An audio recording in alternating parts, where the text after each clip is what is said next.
ఆహారమది ఆరోగ్యమిది ఆరోగ్య డైట్. ఇతని పేరు సత్యరంజన్. మహారాష్ట్ర పూణేలో ఉంటున్నారు. మన తెలుగు వాళ్ళండి. గత 3 సంవత్సరాల నుంచి ఇతను బెడ్ రెస్ట్ అండి. మన ఆరోగ్య డైట్ మొదలుపెట్టి కరెక్ట్గా 6-7 రోజులు అయిందండి. ఒక్కసారి ఆయన మాటల్లో వినండి ఒకసారి. Good evening. ఆరోగ్య డైట్ లక్ష్మణ్ గారు.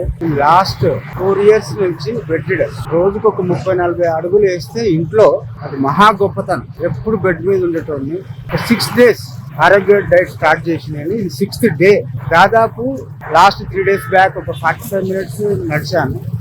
ఇప్పుడు నిన్న ఈరోజు 3 kilometers అవలీలగా నడవగలుగుతున్నాను. ఇంకోటి ఏంటంటే ఈ డైట్ వల్ల మనం ఇంతకు ముందు అమృతం తినేది దేవతలు అంటారు కదా, అలానే నేను మృత శరీరంతో లైక్ ఒక లైవ్ డెడ్ బాడీ లాగుంది. ఇప్పుడు మన ఆరోగ్య డైట్ అమృతం అన్నట్టు ఆ అమృతం తీసుకొని నేను బతుకుంటున్నాను. మళ్ళీ ఎంతో మందిని బతికిస్తాను. ఇది కంపల్సరీ, ఇది ఒక మెరికల్ అండి. థ్యాంక్ యూ ఫర్ లక్ష్మణ్ గారు ఫర్ యువర్ డైట్.